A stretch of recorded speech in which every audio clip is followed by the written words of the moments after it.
Assalamualaikum warahmatullahi wabarakatuh. Welcome back to my YouTube channel. Di video kali ini saya akan kembali membahas soal dari LKS Intan Pariwara, tepatnya bab 2 mengenai vektor. Sebelum kita lanjut ke pembahasan soalnya, bagi adik-adik yang belum subscribe, silahkan diklik dulu tombolnya, kemudian jangan lupa like dan share. Oke, langsung aja kita bahas soal yang pertama. Perhatikan gambar berikut.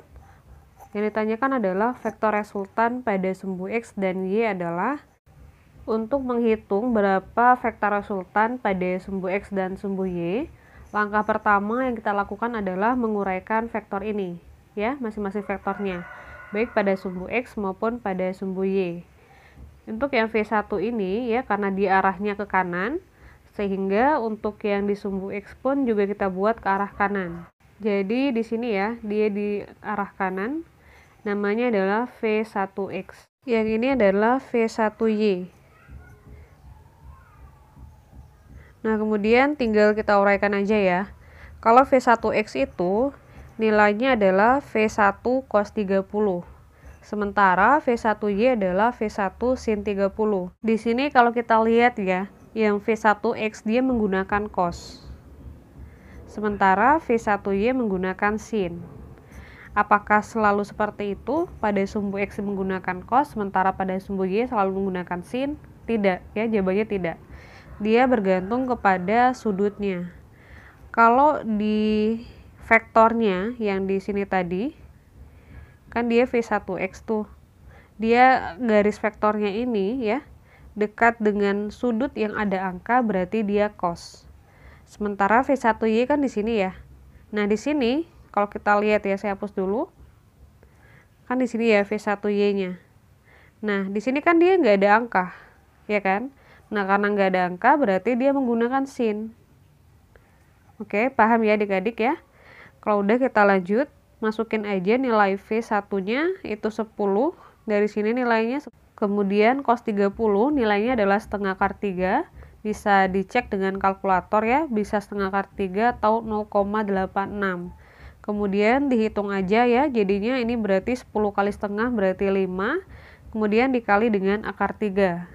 Kemudian kita hitung untuk V1Y. V1Y-nya adalah V1 sin 30. Masukin V1-nya 10, sin 30-nya setengah, berarti 10 kali setengah adalah 5. Lanjut, kita gunakan cara yang sama untuk menghitung V2. Nah, V2-nya itu di sebelah sini. Kelihatan nggak ya? Di sini V2-nya. Kemudian kita uraikan lagi pada sumbu X, berarti di sini ya, namanya adalah V2X. Dan lihat ya, di sini dia ada angka, sehingga menjadi V2 cos 60. Sementara V2Y itu yang di sini. Nah, kenapa yang V2X ini panahnya ke kiri? Karena panah V2-nya juga ke kiri atas kan, makanya dia V2X-nya ke kiri, kemudian V2Y-nya arah atas. Jadi itu alasannya. Kemudian untuk V2Y di sini kita gunakan V2 sin 60. Karena di sini nggak ada angka. Angkanya itu tertulis di dekat dengan V2X. Jadi yang cos hanya V2X saja. Selanjutnya kita tinggal hitung, masukin aja ya. V2-nya adalah negatif 20. Nah, kenapa negatif? Karena dia sesuai dengan koordinat kartesius ya. Untuk daerah yang di sebelah sini akan bernilai positif, yang di sini juga positif, yang di sebelah sini negatif, yang di sini juga negatif. Nah, kalau kita lihat V2X itu dia posisinya di sini, ya enggak? Sehingga dia bernilai negatif. Negatif 20 dikali cos 60 adalah setengah, berarti negatif 10. Selanjutnya V2Y itu adalah V2 sin 60. Nah, karena dia posisinya di atas ya, di sini berarti dia bernilai positif, sehingga kita tulis 20 dikali sin 60 adalah setengah akar 3. Berarti hasilnya adalah 10 akar 3 meter per sekon. Nah, terakhir kita tinggal hitung yang V3 dengan cara yang sama. Kita uraikan dulu. V3X-nya berarti ke arah kiri. Karena lihat nih, V3 yang ini itu dia arahnya ke kiri bawah. Untuk V3X-nya kita tulis ke arah kiri ya. Karena di sini ada sudut 53, berarti dia cos, jadinya V3 cos 53. Sementara yang di sumbu Y berarti ke arah bawah. Nah, di sini nih. Namanya V3Y. Berarti dia sin. V3 sin 53. Nah, kemudian karena V3X itu posisinya di sebelah kiri, di sini, sehingga dia bernilai negatif. Negatif 15 dikali 0,6. Jadi cos 53 itu adalah 0,6. Dapatnya adalah negatif 9. Kemudian hitung yang V3 sin 53, berarti negatif 15 dikali 0,8. Nah, V3Y posisinya di sini, berarti juga negatif. Sin 53 adalah 0,8, hasilnya adalah negatif 12. Kemudian kita tinggal masukin aja masing-masing nilai V1, V2, V3, baik pada sumbu X maupun pada sumbu Y ke tabel yang ini. Jadi nilai yang ini ya. Nah, yang ini kita masukin ke tabel. Ke tabel yang di sini. Kemudian tinggal dijumlahin aja, termasuk juga yang ini ya, V3X dan V3Y-nya. Nah, kemudian tinggal dijumlahin aja per sumbu. Berarti 5 akar 3 ya, ditambah minus 10 tambah minus 19, berarti dikurang 19. Kemudian pada sumbu Y-nya 5 tambah 10 akar 3 ditambah minus 12, dapatnya adalah 10 akar 3 dikurang 7. Jadi jawabannya yang mana nih? Yang D ya, 5 akar 3 dikurang 19 dan 10 akar 3 dikurang 7. Kita lanjut ke pembahasan soal yang nomor 2. Perhatikan gambar di samping.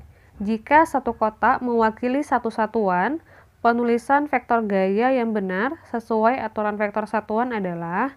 Nah, jadi caranya kita fokus per vektor. Kita fokus dulu ke F1 maksudnya, kemudian kita hitung berapa perpindahannya pada sumbu X dan pada sumbu Y. Nah, di sini kita lihat ya. Untuk vektor F1 pada sumbu X ada berapa kotak? 1, 2, 3, 4.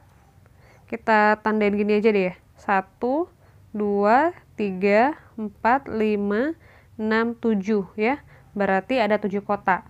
Nah, kalau pada sumbu X itu dia diberi lambang atau vektor satuannya adalah I. Berarti 7I. 7I.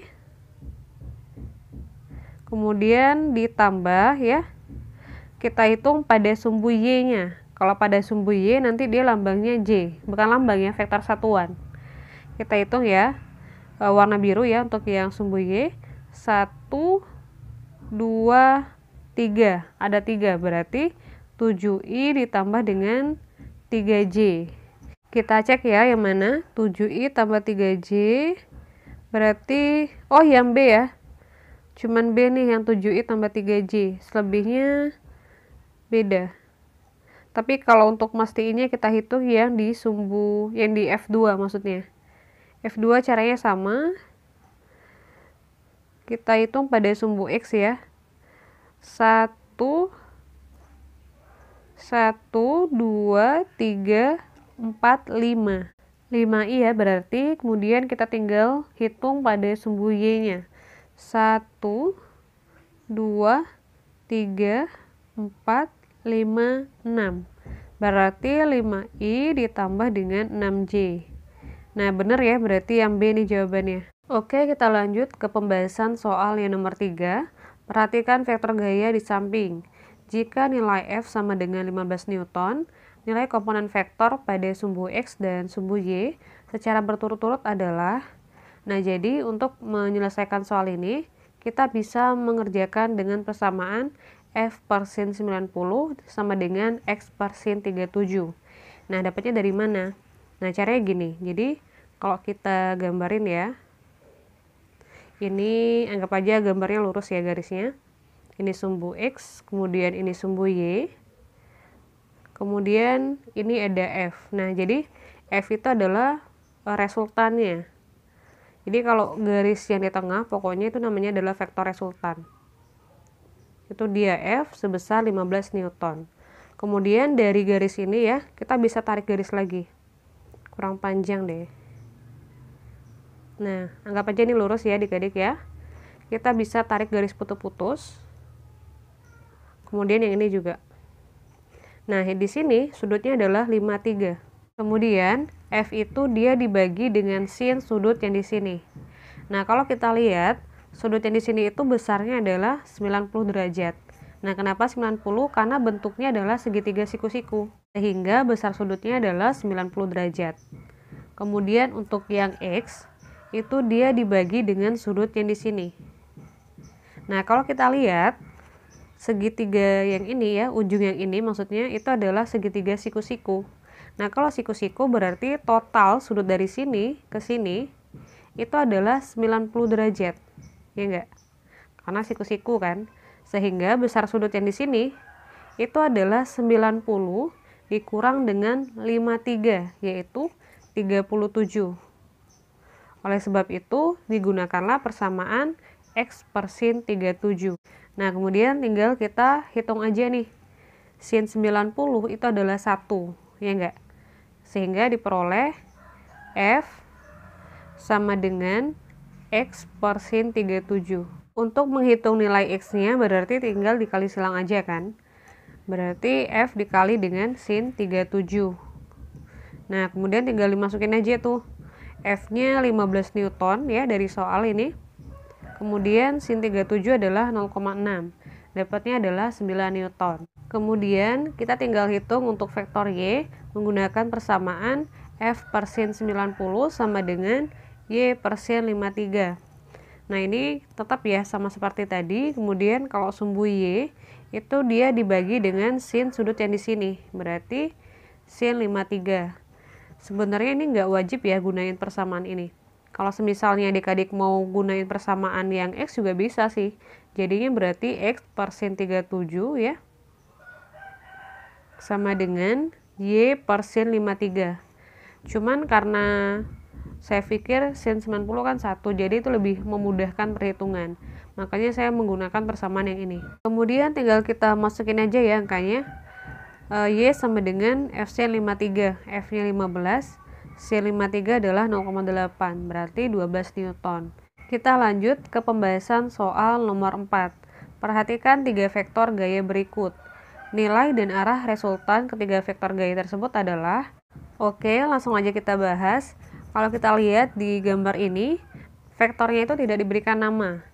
Nah, sehingga kita boleh kasih nama sendiri. Kita sepakati untuk yang 15 Newton itu adalah F1. F1-nya 15 ya. Kemudian yang F2-nya 10. F2-nya 10 dan yang F3 adalah 20 Newton. Nah, kemudian untuk prosedur dan langkah-langkahnya itu sama seperti soal nomor 1. Langkah yang pertama kita fokus dulu ke F1-nya. Kita lihat ya, F1 ini dia berada tepat di sumbu X. Nah, kalau dia berada tepat pada sumbu X, sehingga tidak perlu kita uraikan atau tidak perlu kita proyeksikan. Kita lihat nih, garisnya itu dia benar-benar berada di sumbu X kan. Sehingga langsung aja F1X-nya adalah 15 Newton. Nah, karena dia tepat berada pada sumbu X, sehingga untuk F1Y-nya itu sama dengan 0, atau dapat dikatakan dia nggak ada nilai vektornya pada sumbu Y. Kemudian untuk yang 10 Newton, ini dia berada di antara sumbu X dan sumbu Y, sehingga harus kita uraikan. Nah, yang pertama itu ke arah sumbu X, berarti ke kanan ya. Itu nilainya adalah F2X. Kemudian kita lihat ya, di dekat F2X itu dia ada sudut sebesar 53, sehingga dia menggunakan cos. Sehingga persamaannya menjadi F2X sama dengan F2 cos 53. Kemudian tinggal masukin aja F2-nya 10 Newton, cos 53 adalah 0,6, dapatnya adalah 6 Newton. Kemudian kita uraikan juga pada sumbu Y. Ini saya hapus saja ya. Berarti dia di sini. Itu F2Y ya. F2Y-nya kita lihat nih. Di sini berarti sudutnya dia nggak ada angka, berarti sin. F2 sin 53, masukin F2-nya 10, sin 53 adalah 0,8, berarti dapatnya adalah 8 Newton. Kemudian yang terakhir itu ada F3. Nah, F3 kita uraikan juga pada sumbu X, berarti di sini F3X-nya karena dia ke arah kiri dan posisinya di sini berarti dia negatif. Kemudian karena ada angkanya ya berarti cos 37 adalah 0,8 minus 20 dikali 0,8 adalah minus 16. Kemudian untuk di sumbu Y nya berarti dia ke arah atas. Nah, F3Y nya itu adalah F3 sin 37 dan dia positif ya karena di sini posisinya. Kemudian tinggal masukin aja F3 nya 20 sin 37 nya 0,6 dapatnya berarti 12 Newton.